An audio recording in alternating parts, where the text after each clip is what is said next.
어제 말씀드렸던 것처럼 에베소서 3장까지는 이론이었고 이제 4장에서부터는 이제 실천에 해당됩니다. 특히 1절에서 3절을 보면 에베소서의 강조점이 어디에 있는가 확연히 드러나죠. 3절에서 말씀하시는 것처럼 성령이 하나 되게 하신 것을 힘써 지키라는 것입니다.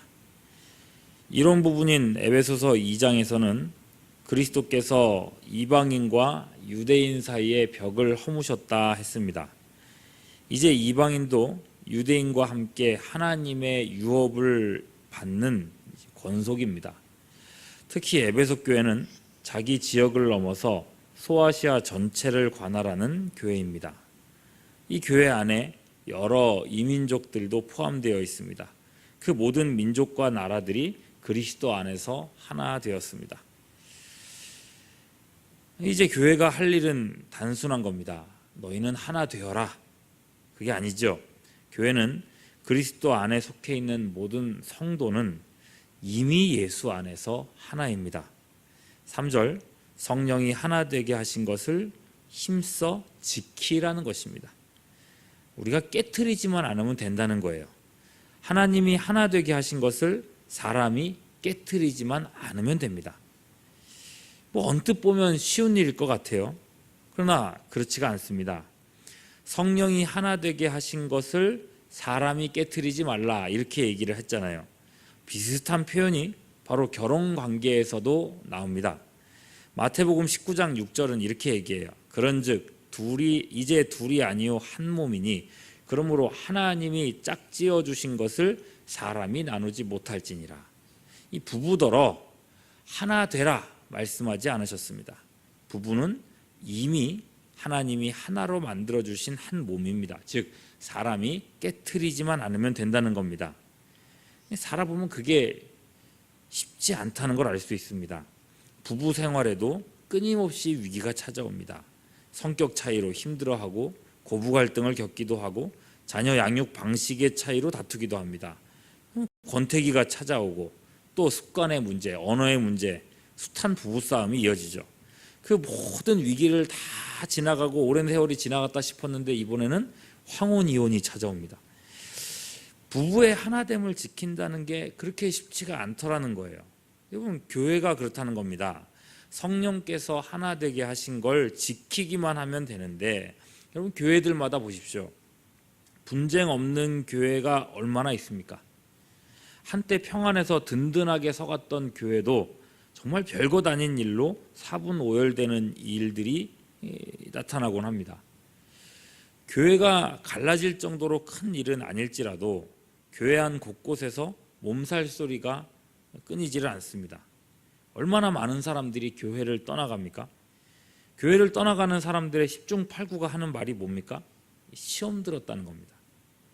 왜 바울 사도가 성령이 하나 되게 하신 것을 힘써 지키라 했는지가 확연히 드러나는 겁니다. 하나 되게 하신 것을 깨지만 않으면 되는데 우리의 죄성은 항상 깨트리는 데 최적화되어 있더라는 것입니다. 단적인 예로요. 정말 단적인 예인데 초청주의를 하는 교회마다 겪는 어려움이긴 합니다만 이 목표한 숫자가 정해져 있고 그 숫자를 채워야겠다는 부담도 있고 책임감도 있으시다 보니 어떤 분들은 다른 교회에 다니는 자녀라든지 지인들, 다른 교회에 다니는 지인들까지 초청하시는 경우가 있는 것 같습니다. 어떤 분들 눈에는 그게 굉장히 크게 보이시는 것 같아요. 어떻게 저럴 수 있나 그런 마음이 들 수 있죠. 그 마음을 여과 없이 표현하시는 분들이 있습니다. 대놓고 비난하기도 하고 많은 사람들 앞에서 공개적으로 비판하기도 합니다. 바로 이 지점에서 문제가 생겨요. 그 말을 들은 분들은 어떤 마음이 들까요? 어떤 생각이 들까요? 내가 잘못했구나. 부끄럽다. 앞으로는 타교인이 아닌 새가족과 장결자를 더 열심히 초청해야지. 이런 생각을 하게 될까요? 사람 마음이 그렇게 작동하지 않더라고요. 그대로 감정이 상하고 맙니다. 내가 망신당했다고 생각들을 하세요. 그래? 그럼 난 앞으로는 초청이고 뭐고 안 할 거다. 교회에서 하는 봉사하고 뭐고 다 그만둘 거다. 심지어는 나 시험 들어서 이 교회 못 다니겠다. 이런 말까지 나옵니다. 그럼 이게 원하는 반응입니까? 그렇지 않을 겁니다. 비판하신 그분 입장에서도 분명 다 잘 되었으면 해서 하시는 말씀입니다. 하지만 아무리 옳은 이야기라도 내 기분에 따라서 자신의 감정을 그때그때 다 표현하는 바로 그것이 교회의 하나됨을 깨트리는 원인이 될 수 있다는 겁니다. 교회의 하나됨을 지키기 위해서 우리는 그 말 한마디에도 배려를 담을 수 있어야 합니다. 그리고 2절 말씀 보십시오. 모든 겸손과 온유로 하고 오래 참음으로 사랑 가운데서 서로 용납하고 3절 평안에 매는 줄로. 여러분, 우리의 정의, 우리의 옳은 이야기가 겸손과 온유의 그릇에 담겨서 전해질 때에 그게 감동이 되고 그게 울림이 되고 변화가 될 수 있는 겁니다. 그게 교회의 하나됨을 지키는 일이 된다는 겁니다. 1절 후반절 말씀을 보세요. 교회의 하나됨을 지키는 것이 우리의 부르심이라고 했습니다. 교회의 하나됨을 지키라고 우리를 구원하셨다는 말까지 되는 겁니다. 우리의 평생에 교회의 하나됨만 잘 지켜도 주님 앞에 서는 날에 착하고 충성된 종이구나라고 칭찬받게 될 것입니다. 성도의 하나됨, 교회의 평안이 왜 그렇게 중요할까요? 4절부터 6절을 보세요. 몸이 하나요? 성령도 한 분이시고 주도 한 분이요? 믿음도 하나요? 세례도 하나요? 하나님도 한 분이라 했습니다. 성령도 또 주 예수도 하나님도 한 분이라 했습니다. 삼위일체를 드러내죠. 성부, 성자, 성령이 삼위로 계시지만 세 분 하나님이라고 하지 않고 한 분 하나님이라고 말합니다. 세 분 하나님이 아니라 한 분 하나님. 여러분, 이게 신비 아닙니까? 그런데 이 신비가 하나님만의 신비인가? 그렇지 않다는 겁니다. 몸이 하나요, 믿음도 하나요, 세례도 하나라고 했습니다. 교회인 우리 모두도 이 하나됨의 신비에 동참해 있다는 말입니다. 교회의 하나됨, 성도의 연합은 삼위일체만큼이나 소중한 개념이라는 말입니다. 그런데 그 연합을 깨트린다. 서로를 헐뜯고 상처 주고 심지어는 비방하고 내치며 갈라진다. 여러분, 이것은 삼위일체, 하나님의 삼위일체를 부정하는 것만큼이나 끔찍한 죄가 교회 분열의 죄가 된다는 것입니다. 우리 교회는 주님 오시는 그날까지 성령의 하나 되게 하신 모습을 힘써 지키는 건강한 교회가 될 수 있기를 소망합니다. 갈라지고 싸우는 교회는요, 성장할 수가 없습니다. 교인끼리 비난하고 미워하고 있으면 그런 사람들은 영적으로도 전혀 성숙할 수가 없죠. 당연한 이치입니다. 그러나 교회가 하나 된다면 이제 성장을 꿈꿀 수 있게 된다는 것입니다. 하나됨을 그렇게 강조했던 바울은 7절 이후부터 이제 성장을 이야기합니다. 7절에서 16절은 교회 성장의 열쇠들을 보여주고 있습니다. 그 첫 번째 열쇠는 교회의 직분자들입니다. 11절 보시면 어떤 사람은 사도로, 어떤 사람은 선지자로, 어떤 사람은 복음 전하는 자로, 어떤 사람은 목사와 교사로 삼으셨다. 12절 이는 성도를 온전하게 하여 봉사의 일을 하게 하며 그리스도의 몸을 세우려 하심이라. 하나님은 사람을 통해서 일하십니다. 교회의 직분자를 세우시고 사역을 위임하십니다. 그 교회에 가장 필요한 사람들을 친히 배치하십니다. 초대교회에 필요한 사람들은 사도와 선지자와 복음 전하는 자들이었습니다. 여러분, 이 세 직분은 지금은 존재하지 않는 직분들입니다. 사도는 예수님께 직접 배운 제자들이어야 했습니다. 그들은 최초의 교회를 세우는 직분자들이었습니다. 그런 의미에서 교회법은요, 사도들을 창설 직원이다라고 분류합니다. 또 선지자는요, 구약의 직분입니다. 선지자는 하나님의 계시를 받아서 백성에게 전달하는 사람들이죠. 바로 그렇기 때문에 성경 66권의 계시가 완성되었을 때 선지자라고 하는 직분은 자연스럽게 소멸되었습니다.